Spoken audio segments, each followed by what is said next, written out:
Bonsoir tout le monde, ici Monsieur Cacahuète et Zou qui est dans le salon à côté, et Neige qui est dans le salon à côté, et Carla qui est dans le salon à côté, et Terence et Philippe et Butters et Tolkien qui sont dans le salon à côté. Tout le monde est dans le salon à côté. Même E.T. téléphone maison. Non, rien à voir. D'ailleurs, je sais pas où il est lui, tiens. Non, tout le monde est dans le salon, sauf moi, je ne suis pas dans le salon puisque je suis en train de vous parler. Et vous voyez bien que je suis pas dans un salon. Ah tiens, là, je viens de débarquer. Elle a entendu son prénom. Alors, ce soir, nous sommes vendredi 24 janvier 2025. Il est déjà 23h21. Bonne année. Non. On est le 23 janvier, donc non, c'est un peu tard. Bonne année quand même, mais en retard. Beaucoup en retard. Plutôt bon week-end, je voulais dire. Dans ce nouvel épisode de Parlons DVD, on a regardé ce soir un film qui fait partie des films les plus incroyables dans l'univers de la science-fiction. Un monument qui a eu beaucoup de références et qui a inspiré beaucoup d'œuvres cinématographiques, jeux vidéo, séries télé, etc. On est sur un des plus grands classiques de la science-fiction qui est très ancien, enfin relativement ancien, et que je n'avais toujours pas vu, alors que nous sommes quand même en 2025, alors qu'évidemment la science-fiction c'est mon genre d'univers préféré, que ce soit en série télé, film, animé, etc. Pour moi, mon genre d'univers préféré, c'est la science-fiction en tout premier, bien avant le fantastique, l'heroic fantasy, etc. Et évidemment, autant je connais Stargate, Dune, Star Wars, Star Trek, etc. Autant j'étais passé complètement à côté de ce film, d'ailleurs qui a eu une suite bien longtemps après. Il s'agit tout simplement, quand on parle de monument de la science-fiction, comment ne pas évoquer Blade Runner. Alors évidemment, il y a eu plusieurs montages différents, plusieurs éditions. Alors je ne suis pas un expert en Blade Runner, donc je ne pourrais pas vous comparer les différences entre chaque version. Nous, on a le DVD en deux versions. J'avais acheté d'occasion sur Facebook une version Final Cut que je n'ai pas regardé encore, et puis cette version Director's Cut que j'avais acheté à Noz. Vu qu'on avait les deux éditions, je me suis dit qu'il valait mieux commencer par voir la version Director's Cut en premier. Après, voilà, je ne sais pas ce qu'apportent les différences au niveau des montages. Alors, peut-être qu'on aura les informations sur Wikipédia, on verra ça tout à l'heure. Donc, qui dit Director's Cut veut dire vision du réalisateur. Vision réalisateur, ça ne veut pas dire forcément film allongé énormément, comme c'est parfois le cas dans certains Director's Cut. Parfois, il peut y avoir des scènes ajoutées, des scènes supprimées, des choses montées un peu différemment, etc. Une version Director's Cut et version réalisateur, ça veut plutôt dire un montage fidèle à ce qu'a voulu le réalisateur au moment où il a créé le film, et non pas forcément parce qu'il y a 20 scènes de rajoutées derrière ou 30 minutes de plus. Rien à voir. Même si c'est vrai que beaucoup de films ont été réédités en version DVD ou Blu-ray sous mention Director's Cut, tout simplement parce qu'on rajoutait 15 secondes de plus ou une demi-heure de plus, mais juste en rajoutant des scènes les unes à la suite des autres, sans forcément que ça colle avec ce qui était prévu par le réalisateur. Donc voilà, donc là on est, je pense qu'ils ont voulu respecter. Après on verra si on a des infos. Blade Runner, donc déjà pour citer un petit peu quelques références, moi de ce que je connaissais de Blade Runner, c'est que c'était très connu de nom, ça faisait partie des monuments du cinéma, et également j'avais pu découvrir ou reconnaître quelques allusions, quelques clins d'œil, sans forcément toujours avoir les références. Donc autant j'avais découvert, j'avais remarqué qu'il y avait constaté plutôt, et le terme exact, qu'il y avait un hommage qui avait été fait pour Blade Runner, mais dans un petit passage d'un des jeux vidéo Life is Strange. Alors je sais plus c'était lequel, c'était dans le 0 ou dans le 1. Pour le moment j'ai joué à 3 Life is Strange, le 1, le 0 et le 2, oui. J'ai pas encore fait ceux d'après, donc on les a, mais je les ai pas encore fait. Après, il y a également pas mal. Donc maintenant que j'ai pu voir ce film-là, qu'on l'a vu avec Zou, je peux voir effectivement reconnaître des références que je n'avais pas jusqu'à présent. Ouais, mais bien avant ce Spark, je pense par exemple au cinquième élément, il y a beaucoup d'éléments et de passages que je connaissais dans le cinquième élément, le film de Luc Besson, que j'ai retrouvé dans Blade Runner. Après, c'est pas quelque chose de très surprenant quand on connaît un petit peu la réputation du réalisateur Luc Besson, qui a été à de nombreuses reprises controversé par les critiques, que ce soit la presse spécialisée ou les critiques amateurs.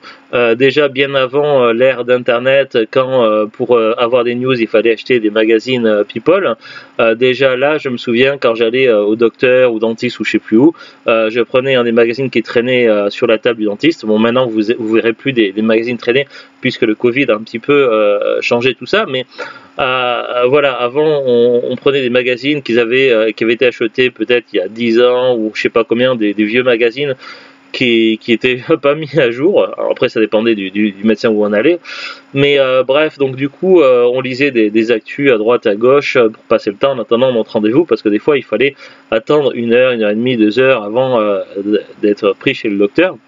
Bref, tout ça pour dire que j'avais pu voir dans des articles à l'époque déjà pas mal de gens critiquaient Luc Besson, et notamment qu'il était accusé de plagiat pour pas mal d'œuvres, presque comme si c'était un sport national. Donc c'est vrai que bon, qu'un réalisateur soit attaqué une fois de plagiat, mais bon là c'est vrai que c'est tellement arrivé de manière tellement souvent que ça devient presque louche.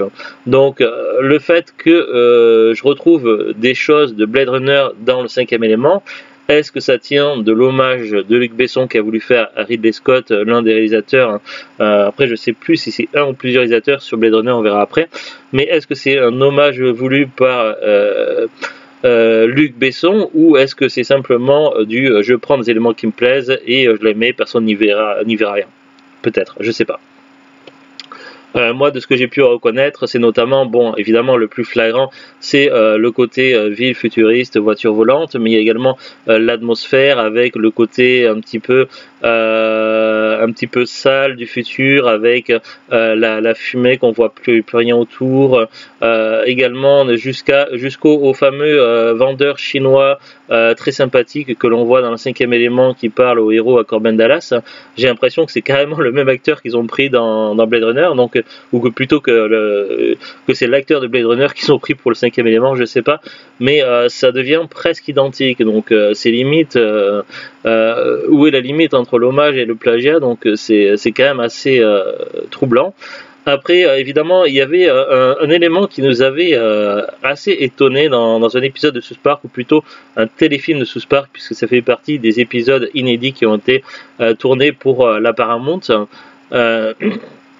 Il s'agit d'un des épisodes sur le Covid, c'est un double épisode, et donc ils ont fait une partie qui se passe dans le présent de South Park et une partie dans le futur longtemps après certains événements, notamment évidemment en lien avec la pandémie du Covid. Et donc lorsque les personnages sont dans le futur et qu'on les voit adultes, donc les héros de la série South Park, on voit qu'il y a certains éléments qui nous disent que c'est le futur, notamment des personnages qui disent que c'est le futur, donc ils le disent carrément littéralement, et on voit également une pancarte avec une chinoise qui fait une espèce de bruit chelou effrayant. Elle fait quoi comme bruit déjà ?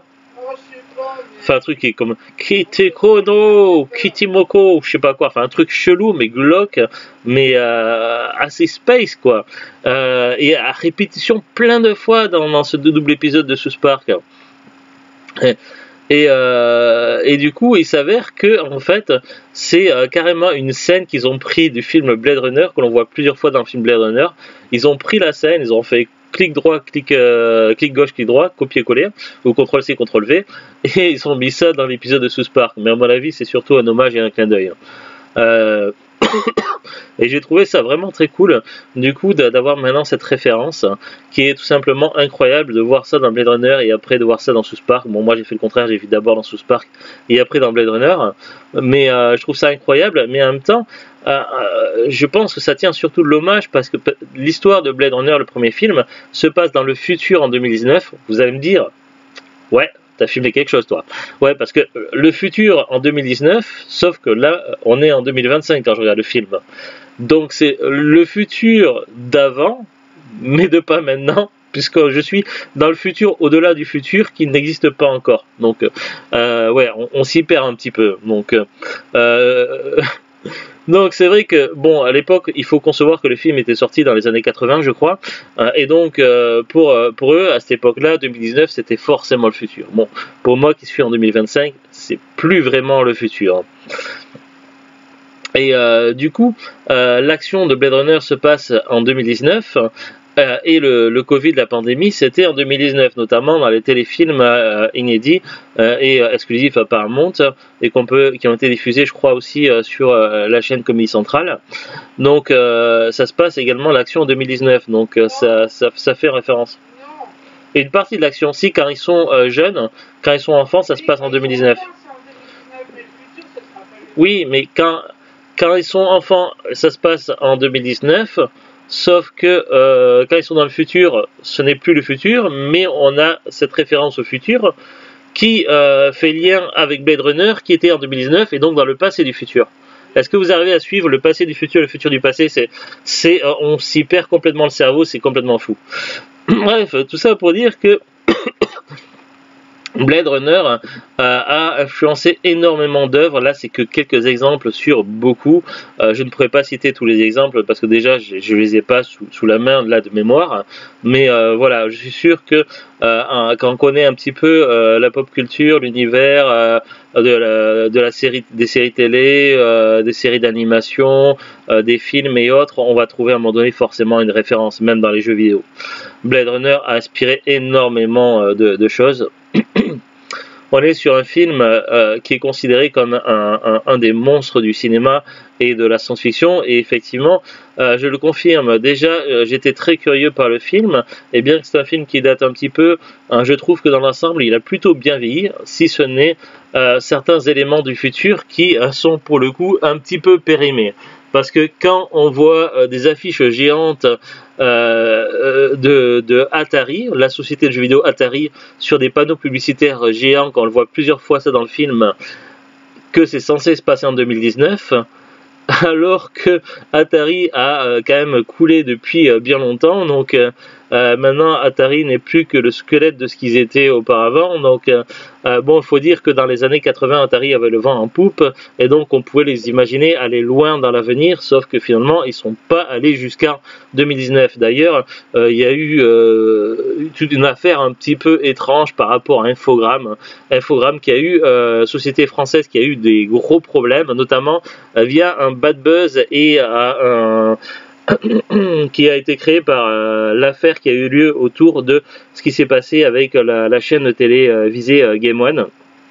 Parce qu'il faut dire que à une époque, Atari avait des actions étaient majoritaires dans la chaîne télé Game One, et donc ils ont utilisé le pouvoir qu'ils avaient pour influencer et demander aux journalistes de favoriser leurs jeux vidéo et notamment faire en sorte qu'ils aient des bonnes notes et non des mauvaises notes.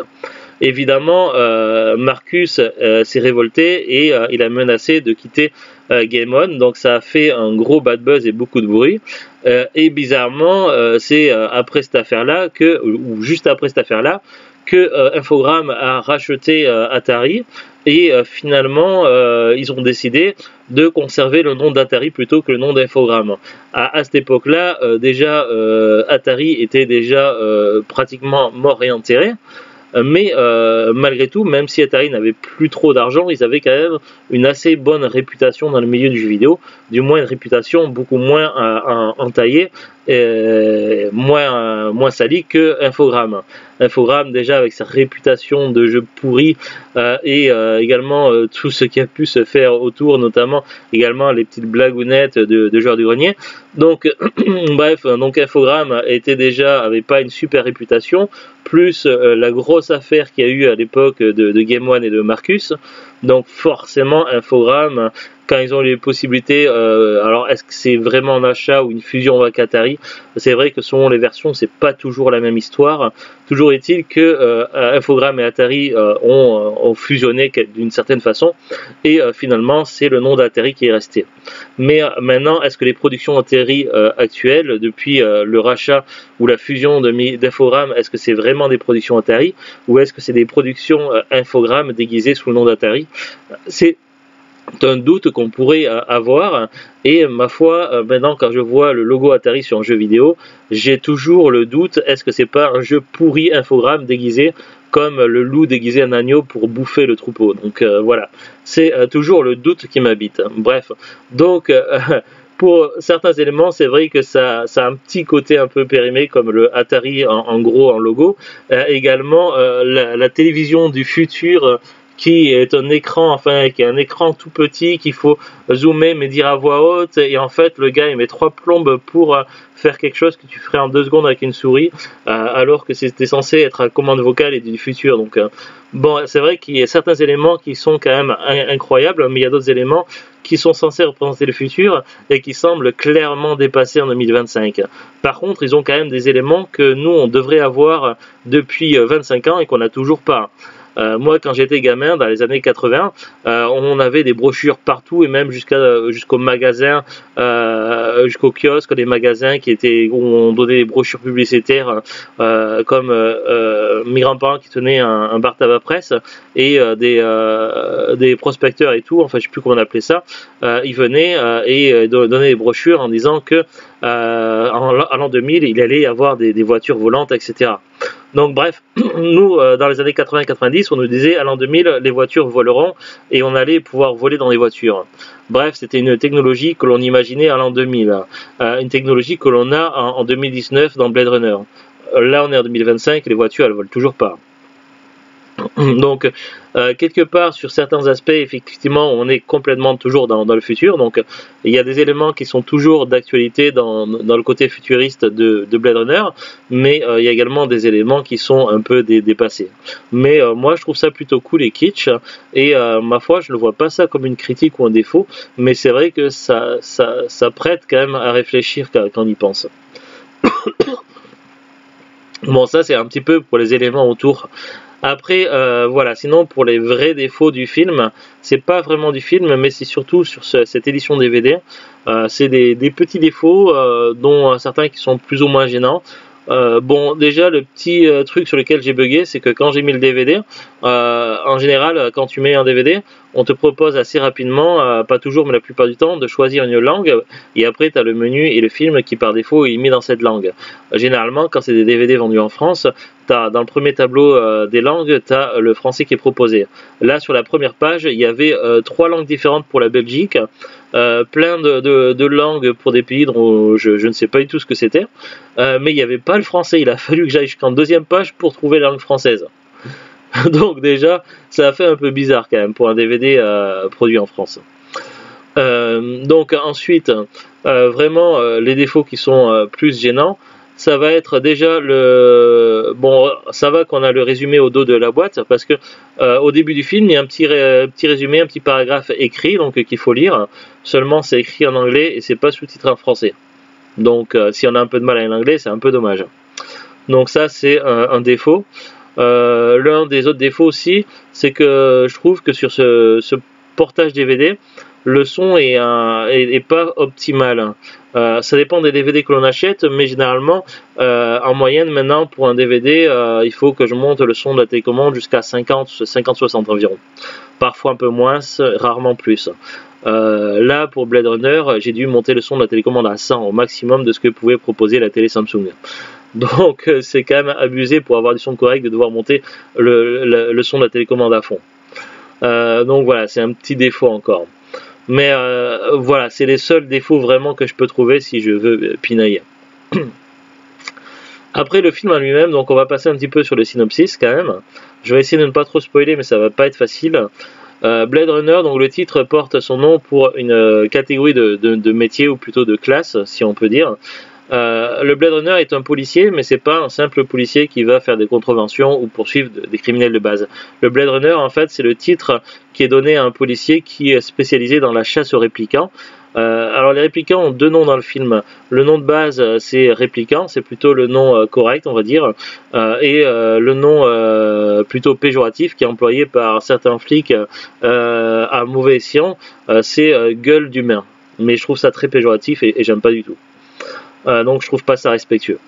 Donc les Blade Runner, donc c'est les policiers spécialisés en chasse aux réplicants, mais pas tous les réplicants.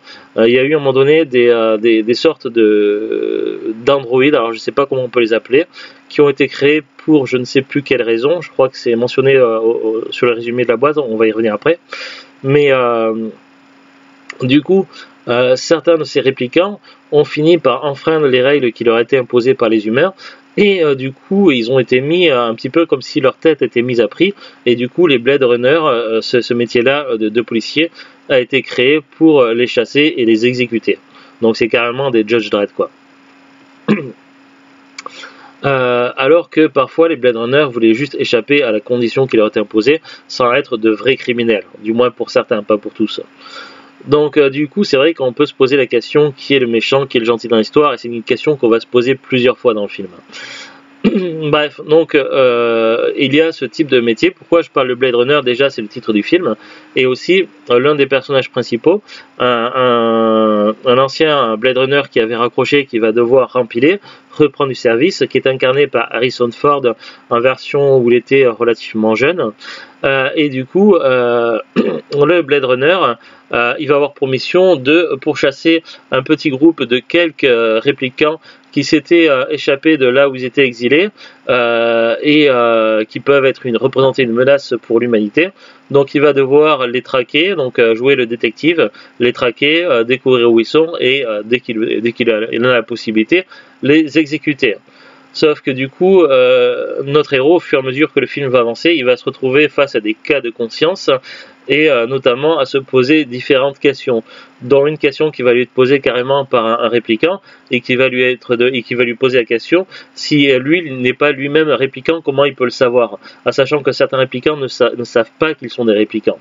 Donc là c'est vraiment une question qui va être posée ouvertement dans le film, vers le milieu du film, pour que le spectateur commence à se poser la question, mais si le héros ou le soi-disant héros ne serait-il pas un réplicant? Et justement il y a une scène à la fin où je suis en désaccord avec Zulut, où finalement le doute persiste. Après je ne veux pas non plus comme spoil, et je n'ai pas encore vu le deuxième film, donc on verra plus tard si la réponse pourra être apportée, mais effectivement il y a quand même un doute toujours à la fin du film, est-ce que le héros n'est-il pas un réplicant lui-même? Après, on voit des scènes où les réplicants se comportent parfois de manière cruelle et méchante, mais on peut voir qu'ils ont également par moments un cœur et qui peuvent être sensibles, et qui peuvent être doués également de comportements qui peuvent sembler par moments absurdes ou irréels, où on a du mal à chercher, à comprendre le sens, mais en fait, on voit que les réplicants sont des êtres réellement complexes.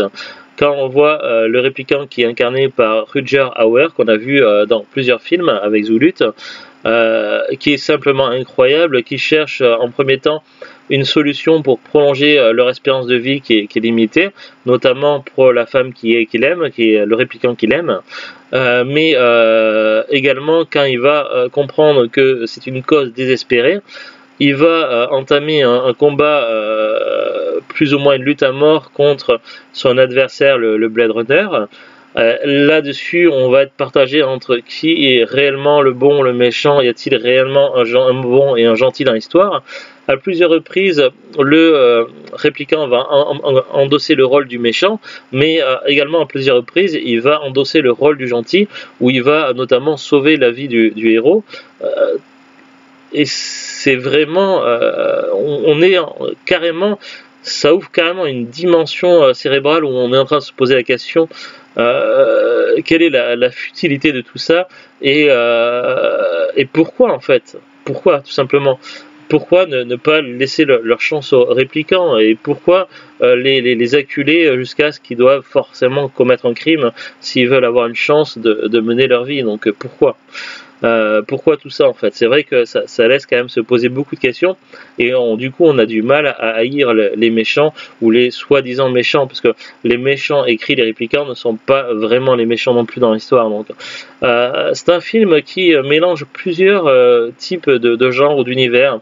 on a un côté science-fiction, un côté également cyberpunk, on a également un côté polar, on a également un côté un petit peu thriller, donc on est un petit peu sur un mélange de genres très atypique et un petit peu futuriste, avec des petits rappels également, comme quoi on est bien dans le futur, avec la fameuse voix de publicitaire d'une femme japonaise un peu chelou. Donc voilà, il y a pas mal de choses assez incroyables dans ce film, et je trouve que le film mérite vraiment sa réputation. On est vraiment sur un film magique qui fait partie des grands films du cinéma, donc Blade Runner, Director's Cut. Voilà, je n'irai pas plus loin dans les détails scénaristiques pour ne pas spoiler de plus, mais voilà, j'ai trouvé tout simplement le film incroyable, et je vais le mettre sans aucune gêne dans mes coups de cœur. Donc voilà, sans aucun regret. Donc pour moi, ça fait partie de mes gros coups de cœur, donc je vais le mettre dans mes favoris sur les playlists YouTube. Après voilà, sans trop spoiler, il y a quand même une scène tout à la fin du film qui me laisse songeur, qui me laisse me poser des questions, où il y a le Blade Runner et un autre personnage qui vont parler, donc qui va chercher désespérément une solution, et puis à un moment donné il tombe face à un origami, donc qui est le symbole de notre Blade Runner différent, et du coup une voix va lui revenir en tête, et là quand il va comme quoi ça faisait référence à de la mort, et quand il rejoint la seconde personne dans l'ascenseur, on voit un genre de rictus sur le visage du Blade Runner, du héros, et du coup là je viens me demander s'il n'est pas réellement un répliquant, et qu'en fait il aurait été conditionné face à certains stimulus, messages. Non, mais voilà, je donne d'abord mon impression. Après, donc face à peut-être un message entendu, ou à un symbole, où il suffit de voir par exemple l'origami ou autre, je viens me demander moi si le héros n'est pas directement un répliquant, et qui peut avoir subi un conditionnement, mais un répliquant à un niveau incroyablement élaboré, sachant que normalement un répliquant basique, d'après les règles du film, a une espérance de vie moyenne de 4 ans, ce qui semble ne pas coller avec le héros, puisque le Blade Runner, puisque normalement il devrait être beaucoup plus vieux que ça. Après, on peut également fabriquer un androïde sans lui donner un aspect de quelqu'un qui a 15 ans ou 20 ans ou 30 ans. On peut lui donner directement un aspect de quelqu'un qui a 80 ans. Donc à partir de là, à partir du moment où on peut créer un androïde à partir de n'importe quel âge de base, si on lui rajoute un plus 4, à quel moment on peut savoir si à quel moment on sait à quel moment on sait s'il est né à sa première année, sa deuxième année, troisième ou à la quatrième de fin de vie. C'est en sachant également que on peut introduire des faux souvenirs, une fausse vie au répliquant, et qui du coup il ne peut ne pas savoir qui il est réellement. Donc à partir de tout ça, on peut se poser beaucoup de questions. Et effectivement, pour moi, les dernières secondes du film, ça a été tourné d'une certaine façon un peu ambigu, pour que le spectateur se pose la question et reste face au doute, face à ça. Après, c'est mon avis. Zou, toi, tu penserais plutôt quoi? Et tu vois quoi alors?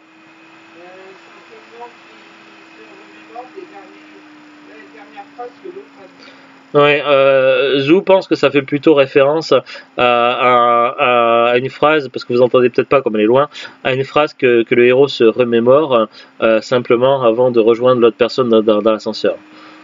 Bon, après, oui, on entend l'autre personnage lui dire, mais est-ce que l'autre personnage semblait savoir beaucoup de choses? Donc, est-ce qu'il savait pas un truc sur le héros? Parce qu'on pourrait imaginer que le chef du groupe des répliquants, au moment du combat final, peut-être qu'il a épargné le héros parce qu'il savait que sa vie était futile, et que ça ne servait à rien de le tuer, qu'il allait bientôt mourir, peut-être. Mettons que comment ça s'appelle, que le chef des répliquants avait obtenu des informations, et qu'il savait que le héros était un répliquant et qu'il était sur le point de mourir, alors pourquoi tuer son ennemi, si son ennemi était également un de ses frères, et qu'il était condamné à mourir également en espérance de vie courte? Donc on peut se poser beaucoup de questions. Bah, bref, on sera pas d'accord avec Zou là-dessus, donc mais moi je trouve qu'on peut se poser beaucoup de questions. Donc du coup, c'est un film quand même qui est très intéressant. On va regarder quand même un petit peu ce qui se dit au dos. Alors, le chef-d'œuvre de Ridley Scott, entièrement remasterisé. Los Angeles 2019, dans les dernières années du XXe siècle, des milliers d'hommes et de femmes partent à la conquête de l'espace, fuyant des mégalopoles devenus insalubres. Sur les colonies, une nouvelle race d'esclaves voit le jour, les réplicants, des androïdes que rien ne peut distinguer des êtres humains. Mais suite à une révolte, ces derniers sont peu à peu retirés. 4 d'entre eux parviennent cependant à s'échapper et à c'est marqué 4. 4 d'entre eux parviennent, là je lis le synopsis, d'entre eux parviennent cependant à s'échapper et à s'introduire à Los Angeles. Chargé de les exécuter, le détective privé Rick Deckard se lance à la recherche. Au début, il me semble que dans le film, ils disent bien 6, mais littéralement... 6, donc 1, attends. 6, mais dans 1 qui est grillé, Ouais, il y en a un dès le début qui est grillé, et il y en a un qui n'était pas tout de suite dans l'histoire, celui qui ne savait pas qu'elle était répliquant. Donc, si on compte celui qui est grillé de part, plus celui qui arrive après dans l'histoire, ça fait 2, plus les 4 qui sont tués par le Blade Runner, ça fait 6. Donc 6, c'est ça. Mais oui, c'est 6, hein. Oui, oui. Alors pourquoi il dit 4? Parce que c'est 5 qui arrivent. C'est parce que le 6e était déjà là, il était travaillé dans un bureau. Ouais, non, mais il l'a compté pas au début. Ouais. Alors je sais pas. Alors ils disent après, premier film américain de Ridley Scott qui a fait Alien, Thelma et Louise et d'autres films. Blade Runner, thriller futuriste et visionnaire, inspiré d'un roman de Philip K. Dick qui avait également écrit Minority Report, Total Recall, excellent film également, avec Arnold Schwarzenegger. Je parle de la première version et non pas du remake. J'ai pas vu le remake, mais ça m'inspire pas. Il s'est très vite imposé comme un classique de la science-fiction. Entièrement restauré et remasterisé, le film est proposé ici dans sa version Director's Cut, donnant une autre dimension à ce chef-d'œuvre, grâce notamment à la qualité de ses interprètes, Harrison Ford en tête, et l'audace de son réalisateur. Blade Runner a gagné au fil des années le statut de film culte et figure encore aujourd'hui parmi les plus grands films d'anticipation jamais réalisés. Durée 112 minutes, donc presque 2 heures. Allez, c'est parti, Wikipédia. Blade Runner est un film de science-fiction américain réalisé... vous lisez un article de qualité labellisé en 2013. Ah bon Bon. Alors, Blade Runner est un film de science-fiction américain réalisé par Ridley Scott et est sorti en 1982. Son scénario s'inspire assez librement du roman Les androïdes rêvent-ils de moutons électriques de l'auteur Philip K. Dick, à qui le film est dédié. L'action se situe à Los Angeles en 2019 et met en scène Rick Deckard, interprété par Harrison Ford, un ancien policier qui reprend du service pour traquer un groupe de réplicants des androïdes biosynthétiques mené par l'énigmatique Roy Batty, interprété par Roger Hauer. Je ne sais pas si je le prononce bien. Bon, après, je ne vais pas tout lire parce que le paragraphe est très très long. Juste voir s'il y a des références aux autres éditions du même film. La notoriété du film s'améliore avec les années, notamment lorsqu'une version Director's Cut qui est approuvée par Ridley Scott qui est sortie en 1992. Cette version instaure plus clairement le doute quant à la nature réelle de Rick Deckard et renforce donc la thématique principale qui est un questionnaire sur l'humanité. Tu vois hein la version Director's Cut qu'on a, c'est une version qui renforce, qui instaure plus le doute sur la nature réelle de Rick Deckard, humain ou répliquant, et qui renforce la thématique sur le questionnement sur l'humanité. Donc c'est volontaire si je me pose des questions moi-même, parce que c'est ce qui est voulu par la version. Donc mon raisonnement suit la logique.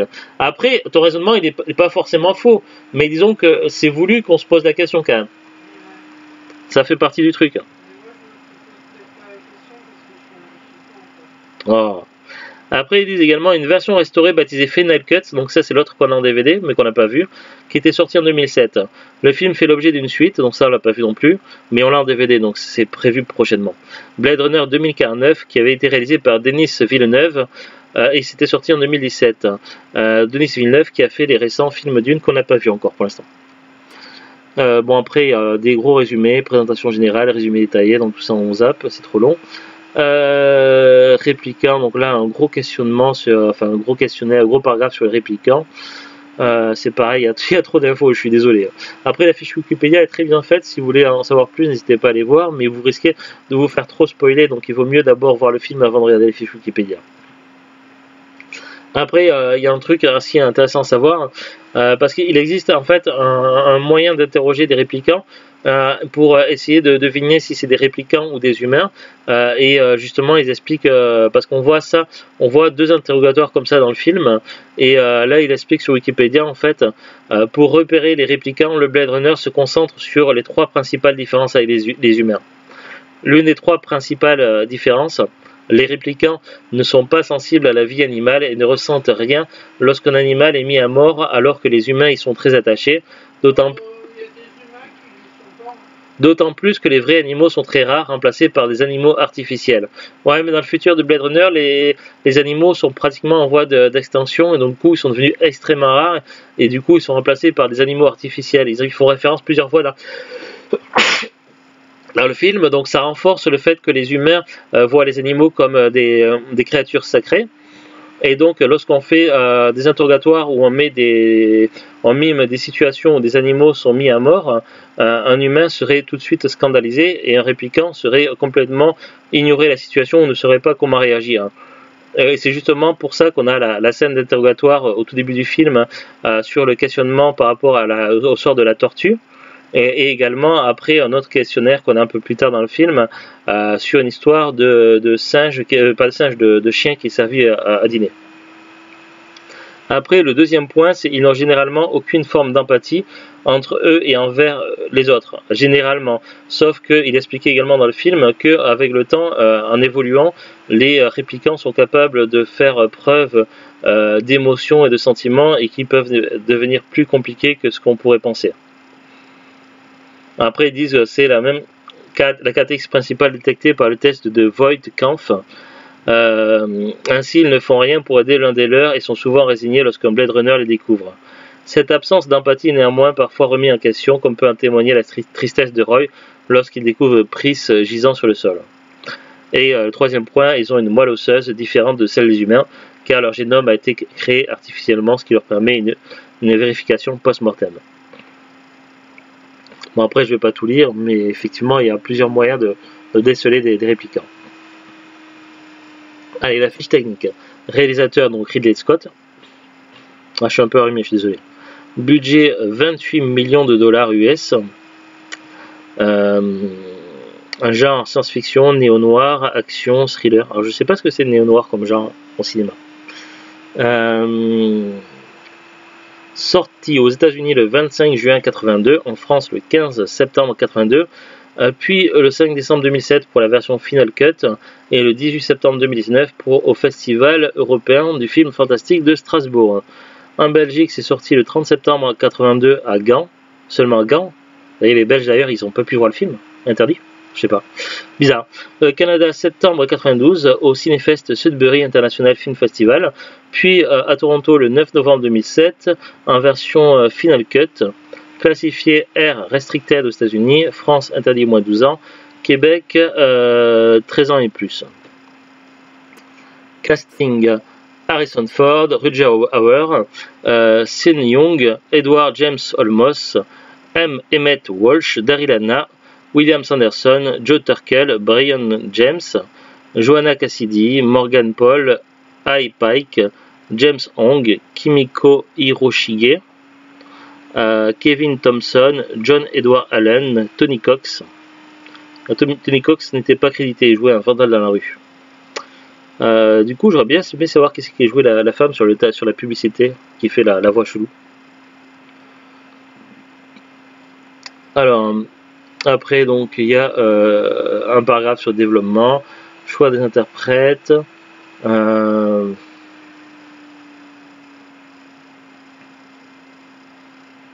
tournage, montage, design,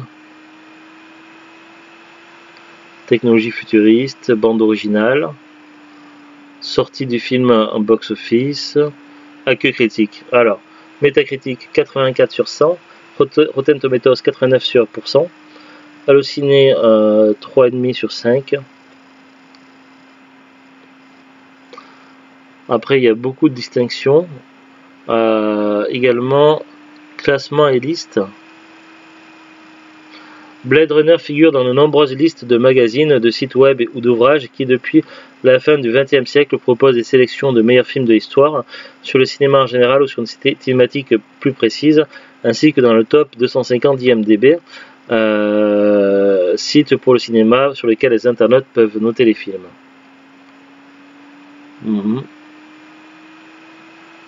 Donc après, il y a toute la liste des classements. Différentes versions et éditions en vidéo. Il existe 7 versions du film, principalement différentes par le montage revu au travers des cuts non commerciales désignant chacune de ces versions. La première version est une version test présentée à Denver et Dallas en mars 82. Elle est très proche du montage final de la version Director's Cut de 92, notamment quant au statut du personnage principal, Rick Deckard, qui passe de simple policier humain dans la version officielle américaine et européenne à la possibilité qu'il puisse être un androïde dans la version Director's Cut. La fin reste la même entre la pré-version et la version Director's Cut.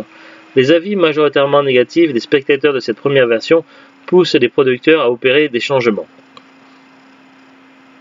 La deuxième version est présentée à San Diego en mai 82, à l'exception de 3 courtes scènes supplémentaires. Elle est identique à la troisième version du film. Celle de sa sortie au cinéma en Amérique du Nord en juin 82, la quatrième version et la version internationale sortie au cinéma en 82 en dehors de l'Amérique du Nord. Elle comporte quelques scènes plus violentes que la version américaine, telle celle où Roy Batty enfonce ses pouces dans les yeux d'Eldon Tyrell, celle où Prise détient Descartes par les narines lors de leur corps à corps, et celle où Batty se transperce la paume de la main avec un clou quand il traque Descartes. Ça c'est dans le Director's Cut, la scène du clou et la main. En 86 sort aux États-Unis une 5e version édulcorée pour répondre aux restrictions de diffusion à la télévision. Le premier grand changement de la version date de 92 avec la sortie de la version Director's Cut au cinéma. La voix off est supprimée. Une séquence onirique où Descartes rêve d'une licorne est... De quoi? Bah ouais. Une séquence onirique où Descartes rêve d'une licorne est ajoutée. Et l'épilogue plus heureux où Descartes et Rachel sont en voiture est supprimé. Donc ça, on l'a pas eu ça. Ridley Scott s'exprime en 93, peu après cette sortie, au sujet de la gestion des limites futuristes de son film. Une partie de l'action de Blade Runner se déroule dans les bas quartiers d'une mégalopole qui pourrait être un mélange de Chicago et New York si ces deux villes venaient à fusionner. Le film est un thriller futuriste. Nous espérions avoir créé un décor totalement crédible et réaliste, bien qu'il soit également riche, exotique et bariolé. Nous avons commencé par dessiner les voitures aérodynamiques et étincelantes, mais elles nous ont semblé trop futuristes et nous sommes repartis dans une autre voie pour ne pas détruire cette sensation de familiarité. La version Final Cut, sortie en 2007, est considérée comme la version définitive. Appelée aussi édition du 25e anniversaire, elle est la seule pour laquelle le réalisateur a eu le contrôle artistique complet. Supervisée par Ridley Scott, elle présente des modifications formelles mineures, plans de transition, décors d'arrière-plan améliorés, voix synchronisées, le ciel bleu de la scène de la colombe devenue un ciel nocturne. En outre, l'image et le son ont été entièrement restaurés. Cette version est considérée par le réalisateur comme l'ultime édition du film. Ridley Scott fait appel à l'actrice Joanna Cassidy, l'interprète de Zora, pour filmer des plans de son visage et ainsi l'insérer à la place de celui de cascadeuse sur les plans au ralenti dans la scène où Zora est abattue par Descartes.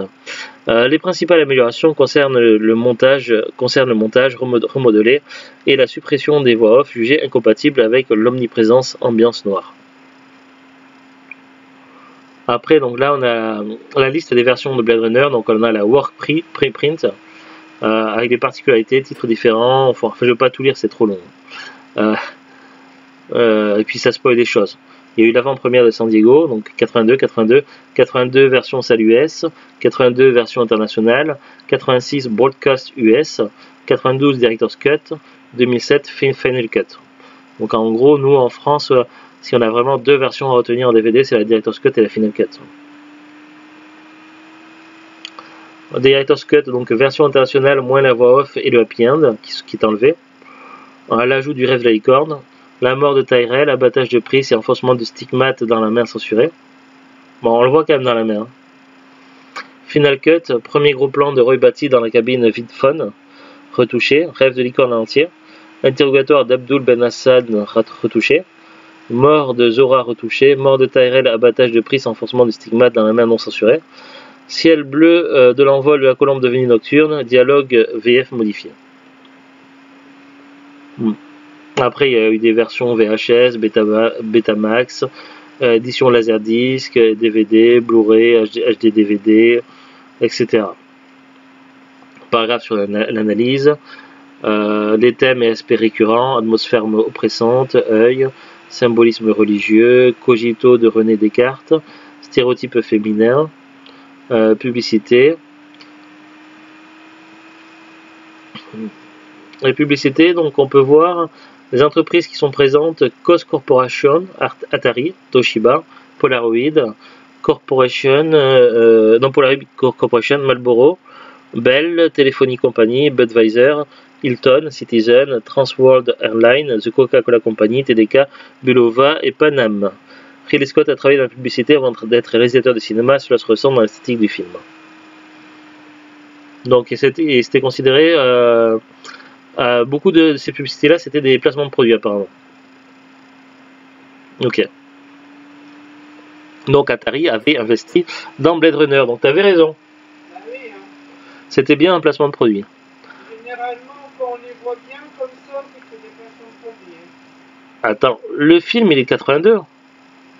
Le crack du jeu vidéo c'était en 83. Atari avait investi beaucoup d'argent dans Blade Runner et un an après, crack du jeu vidéo. Et ils s'en sont jamais relevés. Ça fait penser un peu à Squaresoft qui a investi une fortune colossale dans le premier jeu du film en image de synthèse moderne, le fameux Final Fantasy Les Créatures de l'Esprit, que j'ai adoré, mais évidemment le film n'a pas rencontré le succès escompté. Ils ont perdu trop d'argent, ça n'a pas été rentabilisé. Du coup, qu'est-ce qui s'est passé? Ils se sont fait racheter par leurs concurrents de toujours, puisque Squaresoft c'était Final Fantasy, et leur grand concurrent toujours c'était Enix Dragon Quest. Finalement, Enix a racheté Squaresoft, puisqu'ils ont perdu de l'argent face à ce projet, et du coup, c'est devenu Square Enix. Et du coup, d'un côté, on a les meilleurs Square Enix qui ont fusionné, ce qui est devenu Square Enix, de Squaresoft à Enix, et de l'autre côté on a les pires qui ont fusionné, Atari et Infogrames. La fusion du meilleur d'un côté et la fusion du pire de l'autre, c'est vraiment paradoxal. Bon, après les symboles, donc cinéma des années 40, animaux, eugénisme, tatouage, adaptation du roman, fidélité de l'adaptation, différence avec le roman, postérité, influence. Donc il y a eu énormément d'influences, comme je vous l'ai dit au début de la vidéo.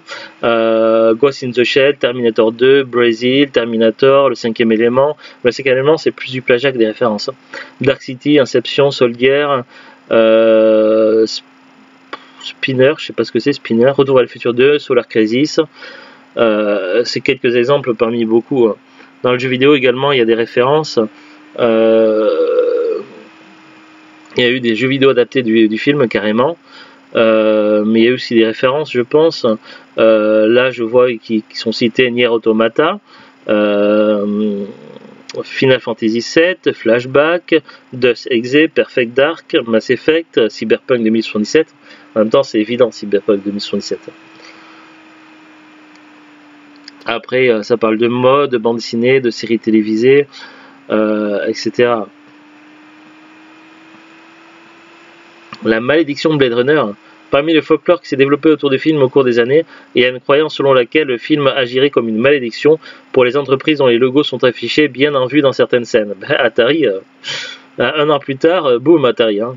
Alors qu'ils sont les leaders du marché à l'époque, plus de la moitié est issue des revers désastreux au cours de la décennie qui suit la sortie du film. Atari, bah oui. Mais c'est pas que eux. Bah après, c'est pas systématique. Coca-Cola, ça en est bien sorti, donc on peut pas vraiment parler de malédiction. Après ça parle suite, etc. Donc voilà, c'est vraiment très détaillé, pas complètement complet parce qu'il y a des choses qui sont pas mentionnées dans Wikipédia, mais ça reste très complet quand même. Maintenant pour le DVD, donc nous c'est un DVD acheté à Noz, donc DVD film américain normalement c'est moins de 2 €, mais après entre 99 centimes et 1,99 €, mais je sais plus. Après, est-ce que c'était dans un seul DVD ou est-ce que c'était dans un coffret avec 3 DVD? Si c'est des coffrets, en général, c'est 3-4 € à Noz, donc voilà, je sais plus combien je l'ai payé, c'était il y a un moment, ça fait quelques années, je crois qu'on l'a dans les cartons, donc, et puis finalement, c'est que ce soir qu'on le regarde. J'ai regardé un petit peu quand même sur internet pour savoir quel était le prix actuel de la même version. Donc je suis allé sur Amazon, expédié et vendu par Amazon, donc Blade Runner édition Director's Cut en DVD. Le prix en ce moment est de 7,45 €, qui est un prix assez correct, c'est pas abusé. Voilà, après quelle version préférée, Director's Cut, Final Cut ou autre, franchement je n'en sais rien du tout. Mais vu que nous on a les deux en DVD, ben, c'est parfait.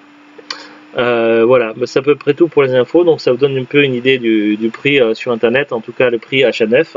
Après, il y a plein d'autres sites, mais ça doit être plus ou moins dans les mêmes genres de prix, style Fnac, Cultura et autres. C'est un DVD qui a dû quand même pas mal se vendre. Il y a moyen certainement de le trouver à l'occasion de temps en temps dans les magasins cash ou en brocante, mais vu que c'est un gros classique, en général quand ça arrive dans un magasin cash ou en brocante, dans la seconde où c'est mis à rayon, c'est vendu aussitôt, je pense. Donc voilà. Après, sur le marché d'occasion, il y a aussi des sites internet connus comme Vinted, Rakuten, etc. Là-dessus, j'ai pas été voir, donc je pourrais pas vous dire quelle est la cote qui est pratiquée sur ce film-là. Est-ce que si les prix sont, s'il n'y a pas de grosse différence sur l'occasion et neuf, vu que neuf c'est vendu seulement à 7 € et quelques, c'est peut-être plus intéressant de l'acheter neuf. Et au moins, on est sûr qu'il n'y a pas de rayures. Après, c'est juste mon avis. Voilà, pas grand-chose de plus à dire. Est-ce que tu as des choses à rajouter, Zouglut? Non? Des choses à rajouter? En tout cas, j'ai adoré. Un de mes films à coup de cœur. Allez, à très bientôt tout le monde. C'était Blade Runner Director's Cut. Salut, salut. Bon week-end.